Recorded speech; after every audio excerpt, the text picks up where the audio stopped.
সে বিলাল বারে বারে, চোখ মুঝে আর থাকিস না রে।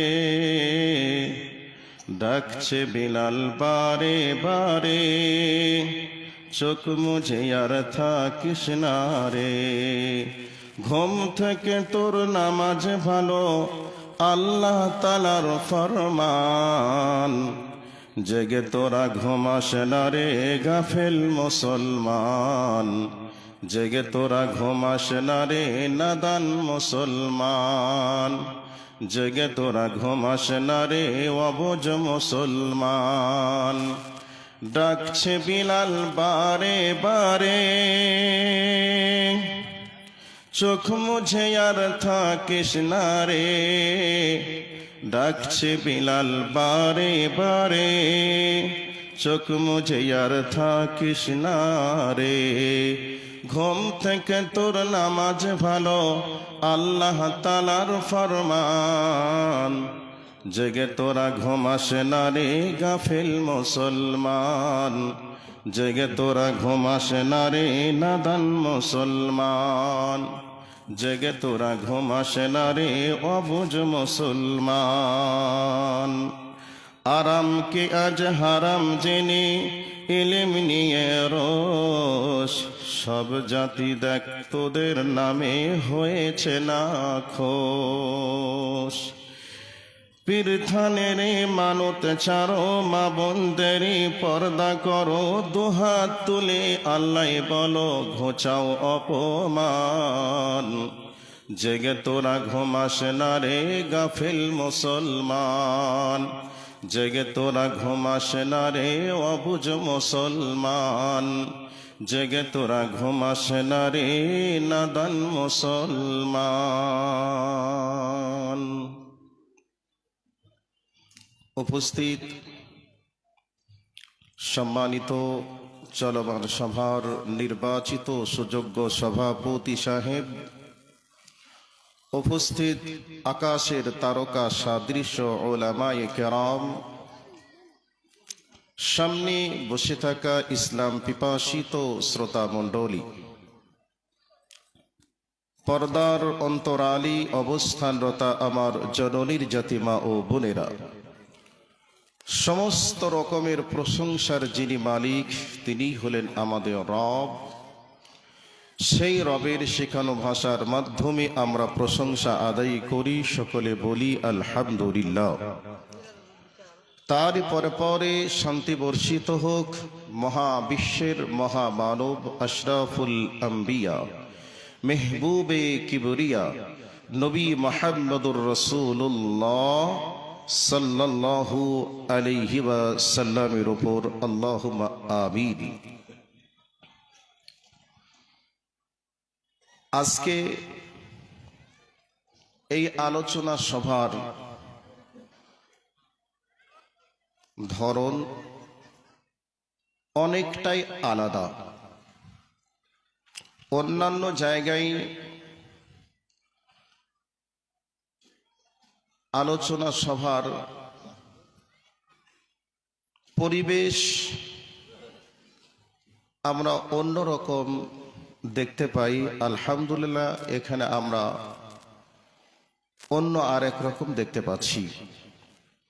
মা বোনদের পর্দার বিষয়টা যথেষ্ট আলহামদুলিল্লাহ, যেখানে নারী পুরুষের অবাধ মেলামেশার কোনো সুযোগ নেই। 2 নম্বর হলো, অন্যান্য জায়গায় নারীদের পক্ষ থেকে একটা আওয়াজ এসে পরিবেশকে নষ্ট করে। আলহামদুলিল্লাহ, এদিক থেকেও পরিবেশটা ভালো আছে।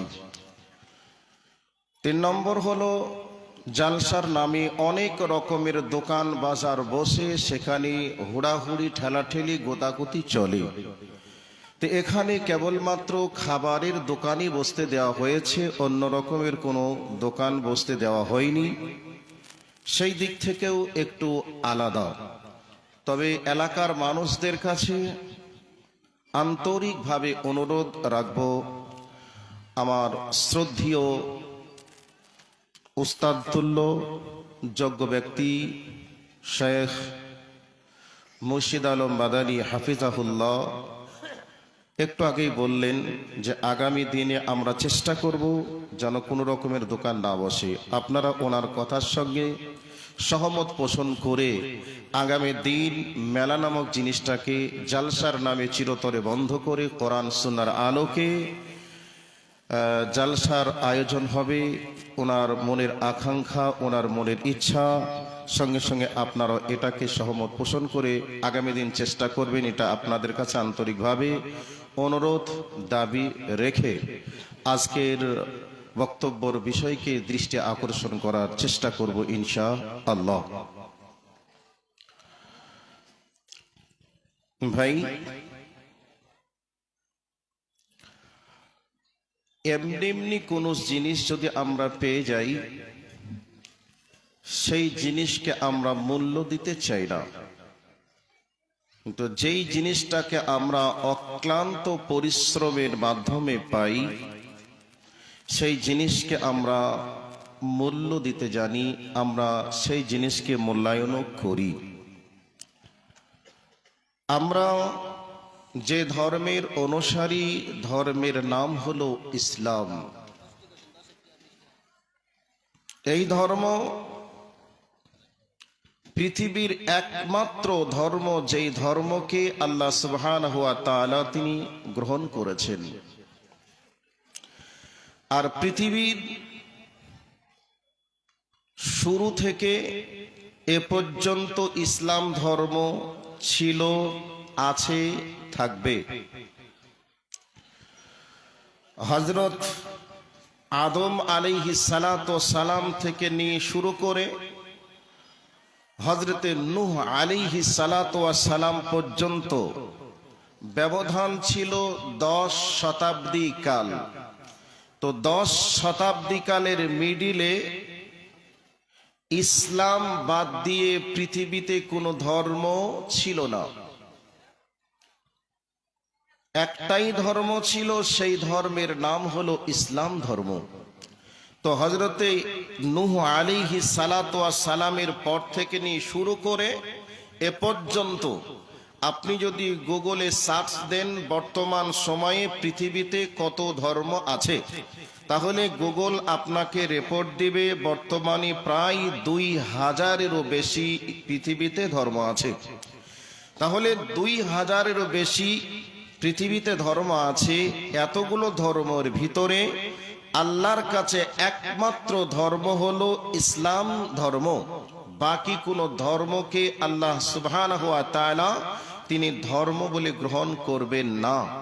তো আমরা হলাম ইসলাম ধর্মের অনুসারী, আমরা জাতিতে মুসলিম। আমাদের মান মর্যাদা আল্লাহ সুবহানাহু ওয়া তাআলার কাছে অনেক। গোটা পৃথিবী বিক্রি করে দিলেও একটা মুমিন মুসলমানের দাম হবে না। কিন্তু সেই মুমিন মুসলমান তৈরি করার কারখানার নাম হচ্ছে মাদ্রাসা। মাদ্রাসা আছে, মুমিন মুসলমান তৈরি হচ্ছে, হবে। মাদ্রাসা বন্ধ হয়ে যাবে, সেই দিন থেকে আর মুমিন মুসলমান তৈরি হবে না। পৃথিবীতে এক কথাই ইসলাম ও মুসলমান বাদ দিয়ে পৃথিবীতে যত ধর্ম আছে সব মানুষেরই টার্গেট পৃথিবী থেকে ইসলামকে বিদায় করতে হবে। এই টার্গেট কিন্তু সকলের। আজ 2025 সালে গোটা পৃথিবীতে মুসলিমদের উপরে যে অত্যাচার চলছে, ভারতবর্ষের মাটিতে যত রকমের আইন পাস হয়েছে, হচ্ছে, হবে, টোটাল আইনই কেবলমাত্র মুসলমানদের জন্যই। তো এই মুমিন মুসলমানদের জন্য কেবলমাত্র এখনই আইন পাস হচ্ছে, এটা নয়, এর আগে হয়েছে, এখন হচ্ছে, ভবিষ্যতেও হবে। যেই দিন আল্লাহ সুবহানাহু ওয়া তাআলা হযরতে আদম আলাইহিস সালাতু ওয়াস সালামকে বানিয়েছেন, সেই দিন থেকেই মিস্টার ইবলিস শয়তানের ডিগ্রি হযরতে আদম আলাইহিস সালাতু ওয়াস সালামের সূত্রতাই লেগে গেছে। পৃথিবী যতদিন থাকবে ততদিন ইবলিসের চালা চম্পটও থাকবে। মুমিন মুসলমানদের পিছনে কিটির গায়ে করে মুমিন মুসলমানদেরকে উত্তপ্ত করার জন্য এ নিয়ে ভয় পাওয়ার কোনো সুযোগ নেই। মুমিন মুসলমানদের প্রতি তারা যতই জালেম যতই জুলুম অত্যাচার করুক না কেন, মুমিন মুসলমানদের কাছে জুলুম অত্যাচার করে তেমন কিছু করতে পারিনি, পারবেও না। আমি আপনাদের কাছে একটু একটু করে কিছু কথা গুছিয়ে বলার চেষ্টা করব। এখন আমি চলে যাচ্ছি হযরতে আদম আলাইহিস সালাতু ওয়াস সালামকে বিপদে ফেলার জন্য মিস্টার ইবলিস পিছনে লেগে হযরতে আদমকে জান্নাত থেকে দুনিয়াতে আল্লাহ সুবহানাহু ওয়া তাআলা নামিয়েছিলেন। গেল একটা দিক। 2 নম্বর হলো হযরতে মূসা আলাইহিস সালাতু ওয়াস সালামকে দুনিয়াতে পাঠিয়েছিলেন দাওয়াত দেওয়ার জন্য। মিস্টার ফেরাউন হযরতে মূসা আলাইহিস সালাতু ওয়াস সালামের দাওয়াতকে বন্ধ করার জন্য যত রকমের কৌশল অবলম্বন করতে হয় সমস্ত রকমের কৌশল অবলম্বন করেও হযরতে মূসা আলাইহিস সালাতু ওয়াস সালামকে মারতে সক্ষম হয়েছিল? কথা বলুন, হয়েছিল? তিনার দাওয়াতকে বন্ধ করা সম্ভব হয়েছিল? হয়নি। দুনিয়ার বুক থেকে ফেরাউন বিদায় নিয়েছিল। মূসা আলাইহিস সালাতু ওয়াস সালাম ইসলামের দাওয়াত দিয়ে মিশরের মাটিতে নেতৃত্বের ক্ষমতায় বসেছিলেন। হযরতে ইব্রাহিম আলাইহিস সালাতু ওয়াস সালাম দাওয়াত দিয়েছিলেন মিস্টার নমরুদের কাছে।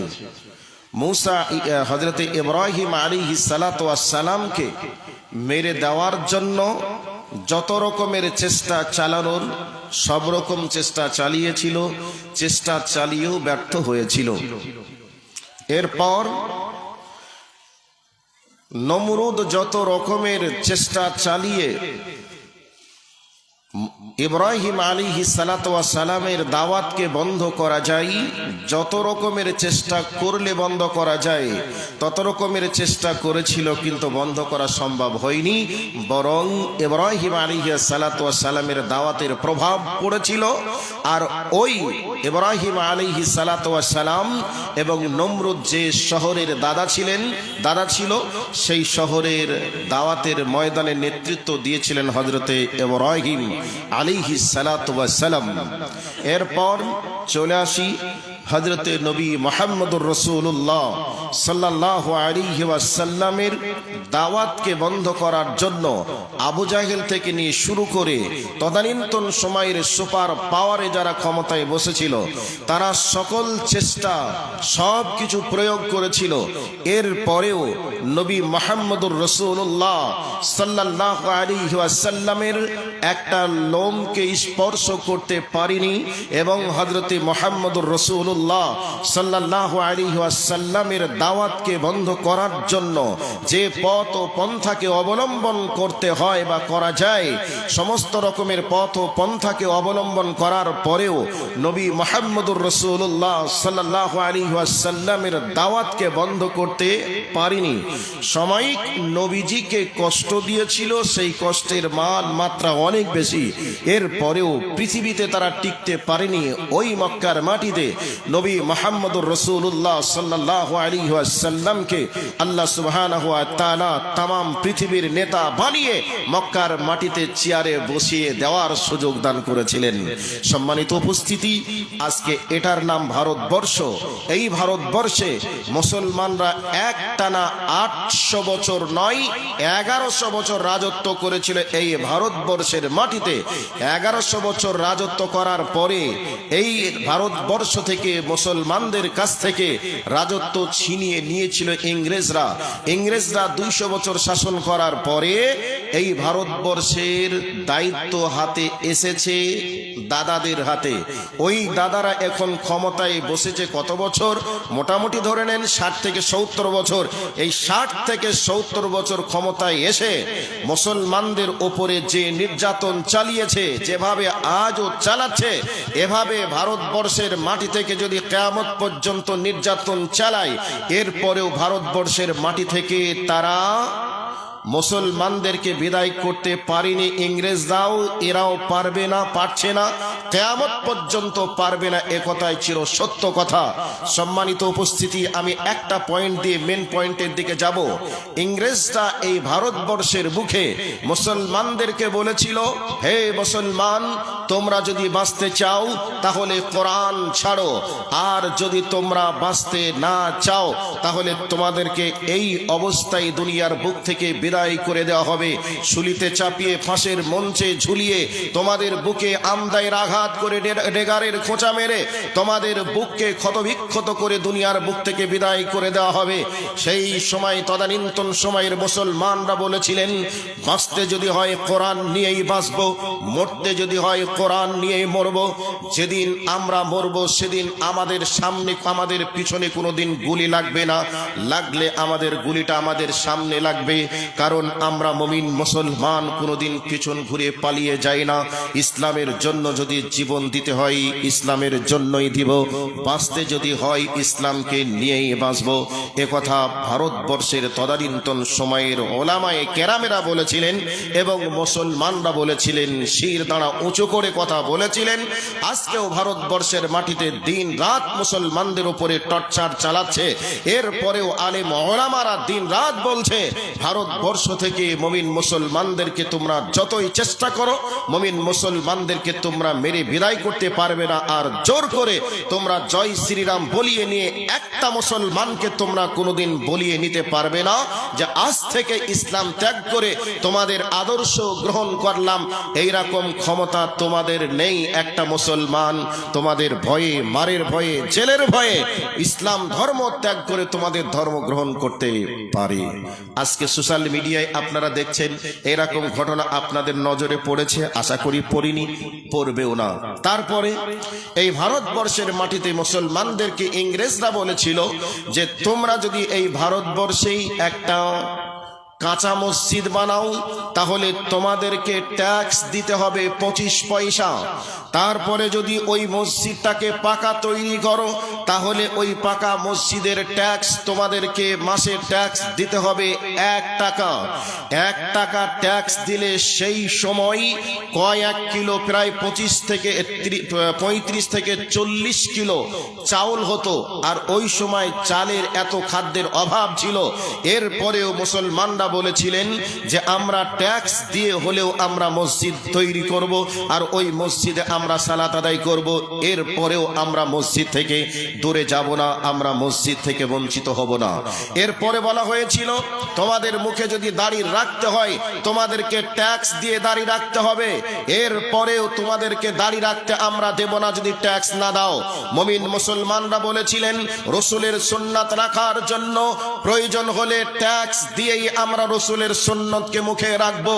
আপনার ভারত স্বাধীনতা সংগ্রামে মুসলমানদের অবদান সম্পর্কে যদি বই পুস্তকগুলি একটু পড়াশোনা করেন তাহলে বুঝতে পারবেন ওই সময় ইংরেজরা মুসলমানদের উপরে কত রকমের টর্চার করেছিল। এরপরেও মুসলমানরা 200 বছর রাজত্ব করে ভারতবর্ষ থেকে মুসলমানদেরকে বিদায় করতে পারিনি। আর বর্তমান সময়ে তোমরা কয়েক বছর রাজত্ব করে দিনরাত মুসলমানদেরকে বিপদে ফেলার জন্য বিভিন্ন সময় বিভিন্ন রকমের তোমরা আইন পাশ করে মুমিন মুসলমানদেরকে বিপদে ফেলার চেষ্টা করো। তবে তোমরা শুনে রেখে দাও, হাজারো রকমের চেষ্টা করে মুমিন মুসলমানদেরকে বিপদে ফেলতে তোমরা পারবে না। এবার আমি আপনাদেরকে বলছি, তারা বিপদে ফেললেও সাময়িক কষ্ট দিতে পারে, মুমিন মুসলমানদেরকে চিরতরে বিদায় করার সুযোগ তাদের থাকবে না। সম্মানিত উপস্থিতি, আমি এখান থেকে এই বক্তব্যটাকে সাইড করে এবার আমি একটা একটা করে ইতিহাসের দিকে আগিয়ে যাব। কোন ইতিহাস বলবো? এই পৃথিবীর বুকে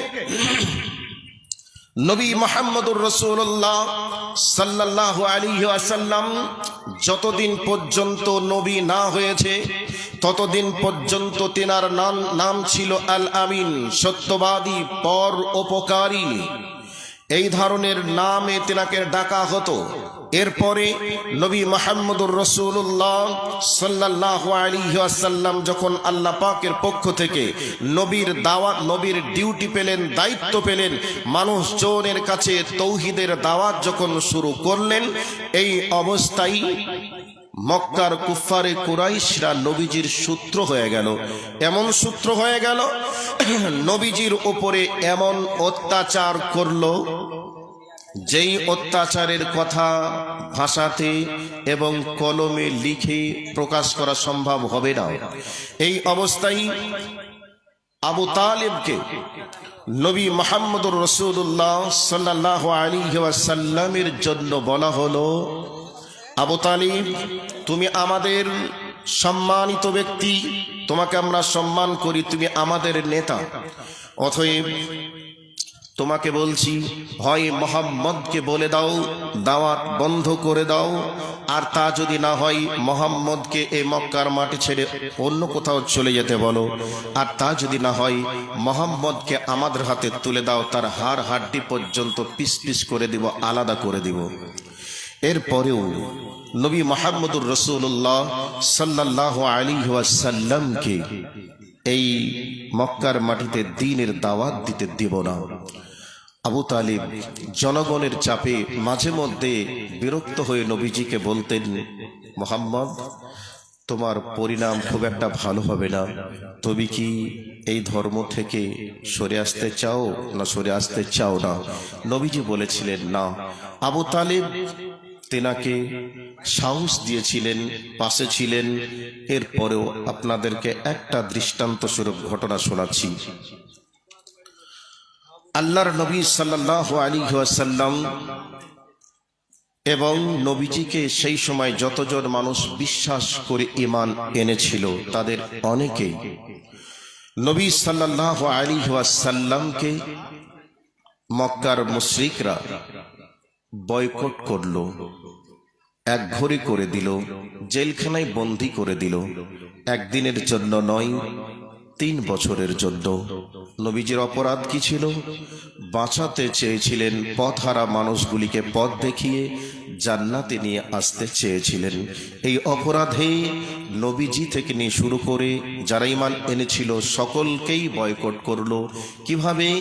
আজ থেকে যারা মুহাম্মদ থেকে নিয়ে শুরু করে মুহাম্মদের প্রতি যারা ঈমান এনেছে, তাদের সঙ্গে আজ থেকে কোনো ক্রয় বিক্রয়, গল্প গুজব, লেনদেন চলবে না, বন্ধ।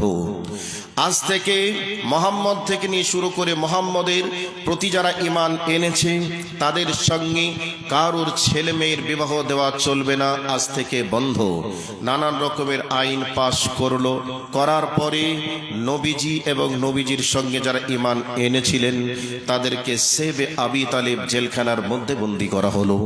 এবার জেলখানার মাটিতে যাওয়ার সময় সাহাবায়ে কেরাম আলাইহিম আজমাইনদের কাছে কিছু খাদ্য সামগ্রী যা ছিল নিয়ে তারা জেলখানার মধ্যে অবস্থান করতে শুরু করলেন।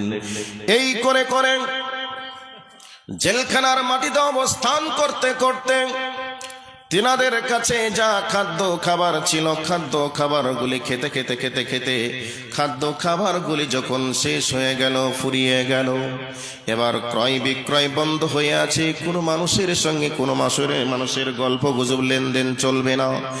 এই অবস্থায় কি করা যায়? কোনো খাবারের ব্যবস্থা নেই, কারোর কাছে যে কিছু কিনবো এরকম কোনো সুযোগও নেই। এই অবস্থাতে দূর থেকে যারা ব্যবসা করার জন্য আসতো তাদেরকে বলে দেওয়া হতো, খবরদার, জেলখানার মধ্যে যারা অবস্থান করছে তাদেরকে তোমরা কোনো রকমের ক্রয় বিক্রয় করবে না।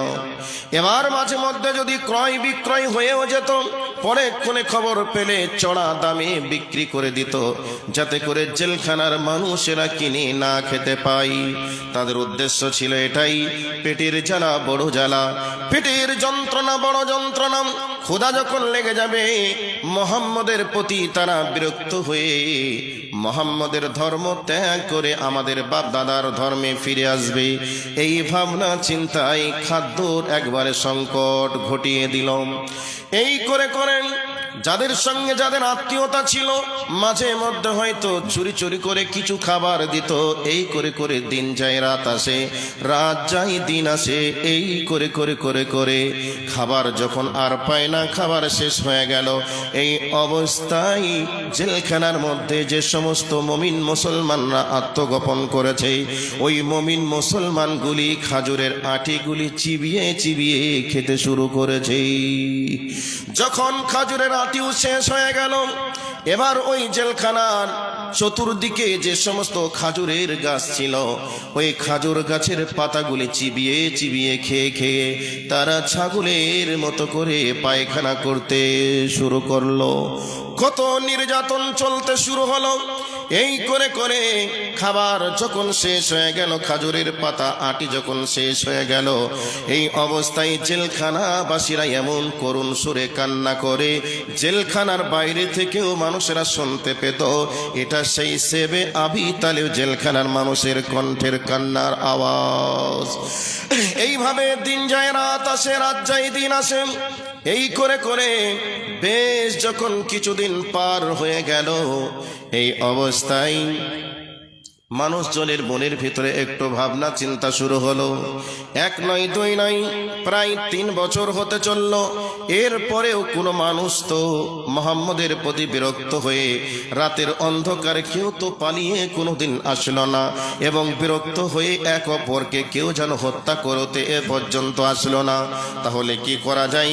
এই অবস্থা যখন শুরু হয়ে গেল, এমন অবস্থা ঘটে গেল, চতুর্দিক থেকে চুরি চুরি করে যে খাবার দিবে, সেই খাবারের দরজাগুলিকে রাস্তাগুলিকে বন্ধ করে দিল।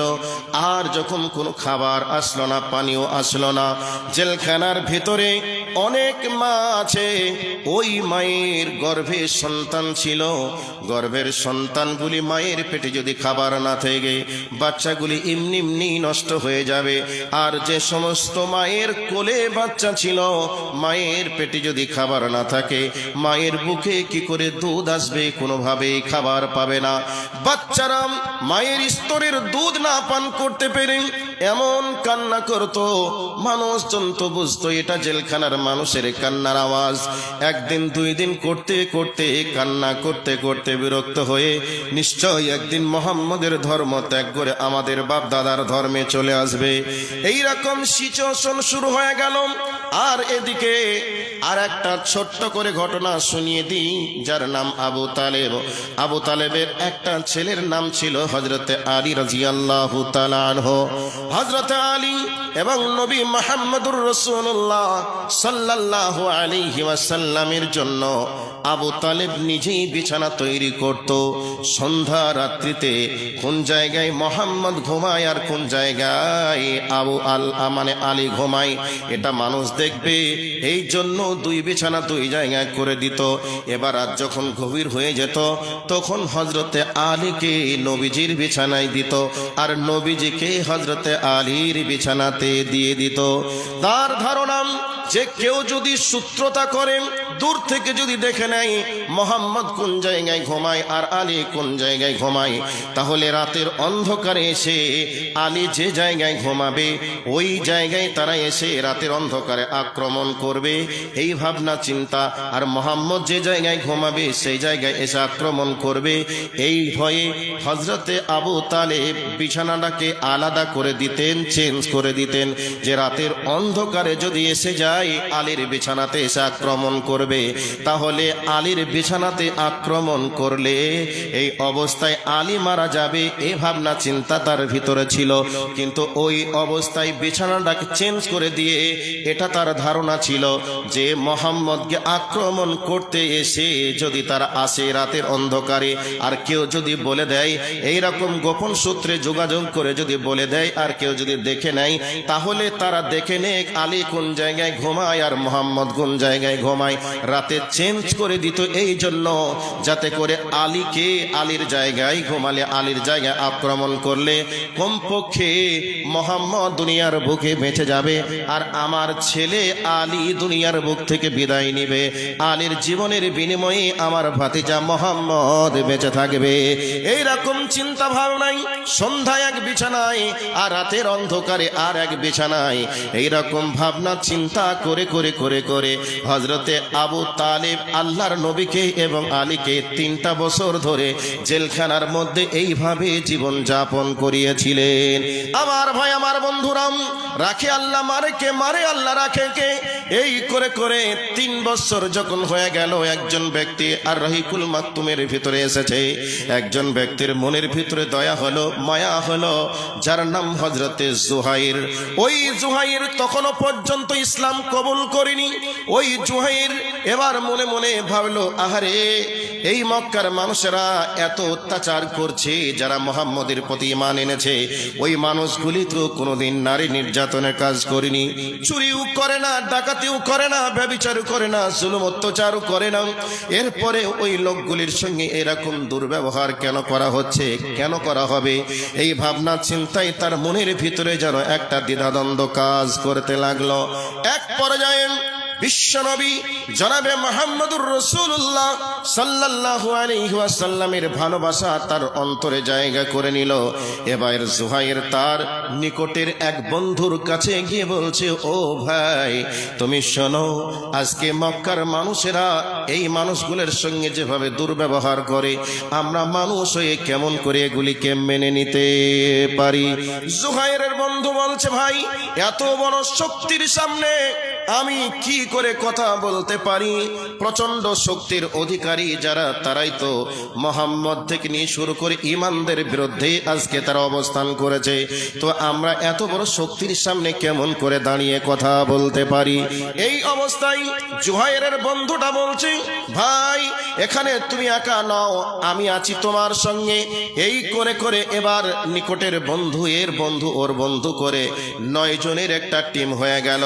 9 জনের একটা টিম হয়ে যাওয়ার পরে এক জায়গায় বসে আলোচনা করলো, শোনো, আগামীকাল কাবাতে যাব, আর কাবাতে যাওয়ার পরে আমরা দামি পোশাক পরবো, দামি আতর মাখবো, আর এই অবস্থায় আমি জুহাইর মক্কার ভিতর কাবা শরীফের ভিতরে আমি এই কথা তুলবো, আর তোমরা সবাই যেন আমার কথাকে সাপোর্ট করবে।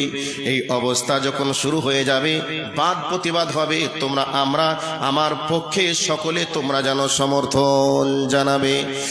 এবার জুহাইরের কথা মতো তারপরের দিন মক্কার মুশরিকদের সামনে এই অবস্থায় কাবার ভিতরে গিয়ে তপ করতে শুরু করার পরে দামি পোশাক, দামি পাগড়ি, দামি আতর মেখে দাম্ভিকতার সহিত কাবা চত্বরে যেন তপ করা কমপ্লিট হলো। এই অবস্থায় জুহাইর বলছে, ও মক্কার নেতারা, মক্কার জনগণেরা, তোমরা শোনো, আজকে 3টা বছর হয়ে গেল। 3 বছর পরে একটা মানুষও কি তোমাদের দেওয়া অত্যাচারে জর্জরিত হয়ে মুহাম্মদের ধর্ম ত্যাগ করে তোমাদের কাছে কেউ কি এসেছে? তো আসেনি। তাহলে 3টা বছর পরেও তারা কি আসবে বলে মনে হয়? তারা তো আসবে না। তবে মানুষ হয়ে মানুষের উপরে কেমন করে এই জুলুম অত্যাচার করতে পারো? অতএব এই জুলুম অত্যাচার আমি মেনে নিতে পারি না। এই অবস্থায় জুহাইরের সঙ্গে আরো 8 জন যারা ছিল, তারা 8 জন 8 জায়গা থেকে বলছে, আপনি মানুষ হিসাবে মানবিক একটা কথা বলেছেন, সত্য কথা। অতএব মানুষ হয়ে মানুষের উপরে এত অত্যাচার করে কি করে মেনে নেওয়া যায় নাকি? এবার আবু জাহেল বলতে শুরু করলো, বুঝতে পেরেছি, তোমরা এই 8 জন বা 9 জন অন্য কোনো জায়গায় বসে আলোচনা করেছো, আর আলোচনা করে তোমরা এই জায়গায় এসে আইন পাস করছো। তবে এর পরিণাম খুব একটা ভালো হবে না। তোমরা কি জানো এর কি নাম প্রণাম হতে পারে? এই অবস্থায় 9 জন বলতে শুরু করলো, কি হবে না হবে এটা পরে দেখা যাবে।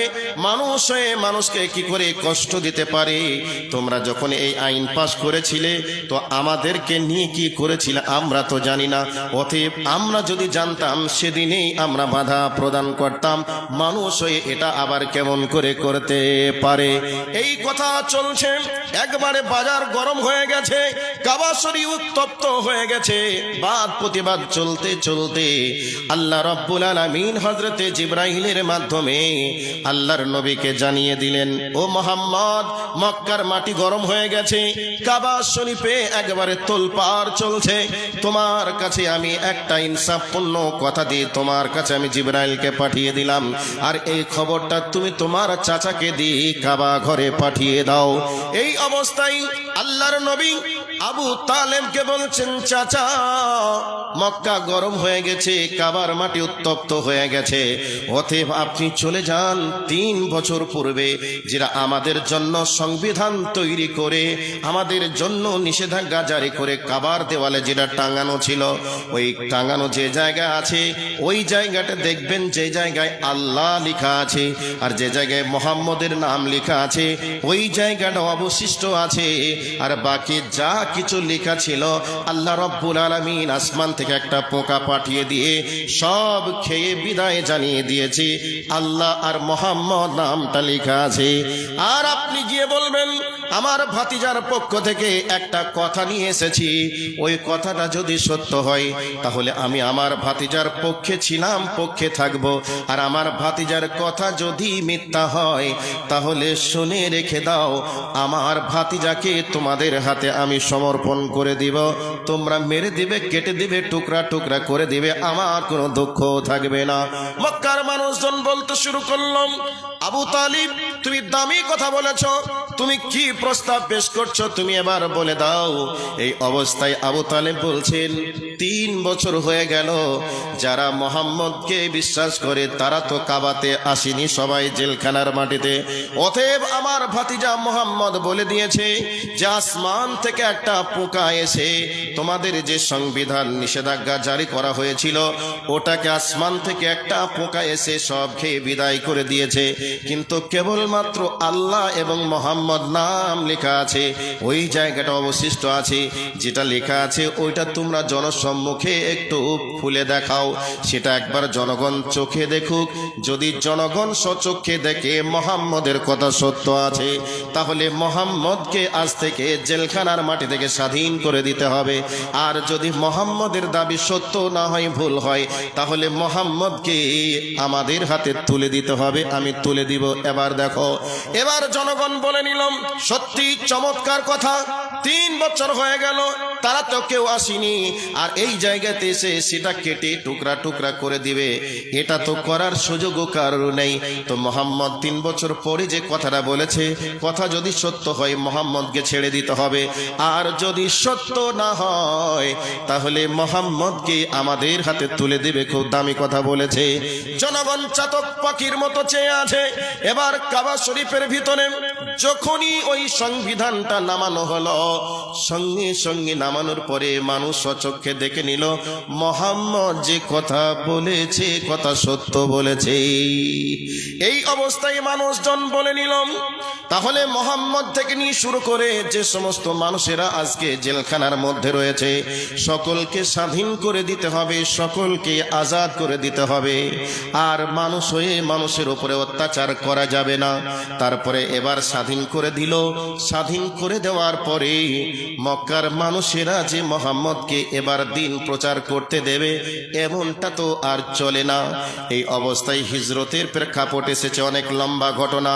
এরপরে আপনাদেরকে আর একটা ঘটনা শুনিয়ে দিয়ে মেন প্রেক্ষাপটে যাব।